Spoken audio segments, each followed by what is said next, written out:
Assalamu alaikum 7th class, hope you are all fine. Okay 7th class, we have completed our chapter number 1 and we will not do exercise 1.3. Today we will do our review exercise of chapter number 1. In review exercise there are different MCQs. You have to solve these MCQs by your own. आपने MCQs खुद solve करने हैं. एक दो मैं आपको करवा दूंगी, बाकी आपने MCQs खुद सॉल्व करने हैं. और इसके अलावा रिव्यू एक्सरसाइज में कुछ क्वेश्चंस हैं जो आपकी एक्सरसाइज 1.1 और 1.2 से रिलेटेड हैं. आपने वो क्वेश्चंस भी करने हैं.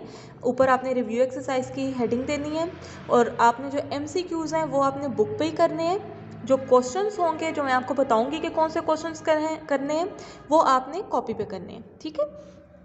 4 options are given against each statement and circle the correct one. If A is not a member of set A, then symbolically it is denoted by. उन्होंने कहा है कि अगर हमारे पास एक सेट A है, मतलब जो सेट्स होते हैं हमेशा कैपिटल लेटर्स में होता है. ठीक है. अगर हमारे पास एक सेट A है और उसमें स्मॉल अल्फ़ाबेट का जो A है वो मेंबर नहीं है, तो उसको सिम्बॉलिकली हम कैसे शो करेंगे. अब देखें, A इसको क्या शो करते हैं, member of. A is a member of set A difference set A is not a member of set A intersection A. तो इसमें से हमारे पास करेक्ट ऑप्शन कौन सी होगी, इसमें से हमारे पास करेक्ट ऑप्शन ये होगी. ठीक है. ये हमारे पास करेक्ट ऑप्शन है कि A is not a member of set A.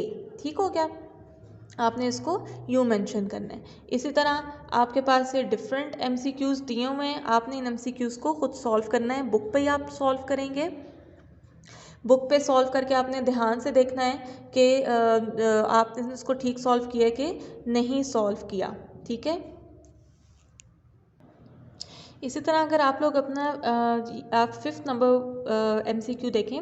For 3 sets A, B and C, A union B union C is equal to. आपको 3 सेट्स दिए हुए हैं A, B एंड C. जब हम उसका यूनियन फॉर्म में उसको लिखते हैं तो हम उसको लिखते हैं A union B union C. उन्होंने कहा है कि ये किसके इक्वल होना चाहिए. उसमें मैं यहाँ पे इन्होंने डिफरेंट ऑप्शंस दी हैं. A union B intersection C, A intersection B, A union B union C, A intersection B intersection C. Equal तब होगा जब दोनों साइड पे हमारे पास यूनियन की हों. यहाँ पे A union B union C है, तो यहाँ पे हमने देखना है कि कौन सा ऐसा ऑप्शन है जिसमें तीनों में यूनियन है.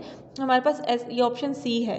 तो इसको हम इक्वल कैसे होगा, A union B union C, ये इक्वल सेट होगा.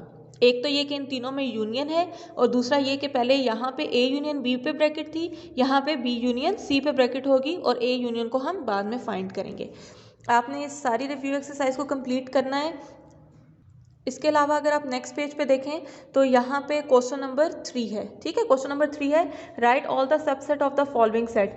आपने इस जो आपको दिया हुआ है, ये वाला सेट दिया हुआ है और B दिया हुआ है, आपने इन दोनों सेट्स के सबसेट फाइंड करने हैं.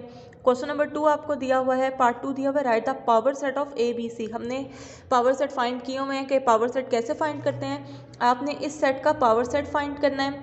उसके बाद आपने डिमॉर्गन्स लॉ फाइंड करना है. डिमॉर्गन्स लॉ में आपको यूनियन सेट दिया हुआ है, A और B दिया हुआ है. ठीक है. वो डिमॉर्गन्स लॉ में हमने देखा कि उस सेट को डिमॉर्गन लॉ क्या होता है. डिमॉर्गन लॉ के जो हमारे पास लेफ्ट हैंड साइड है, राइट हैंड साइड है, उसके 2 पार्ट्स हैं.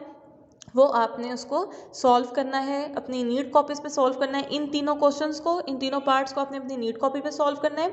और जो आपके रिव्यू एक्सरसाइज में MCQs हैं वो आपने अपनी बुक पे सॉल्व करने हैं. ठीक है. आई होप आपको अब समझ आ गया होगा. आपने ये क्वेश्चंस करके मुझे सेंड करने हैं. Thank you. Have a nice day. In the class of Monday we will start our new chapter.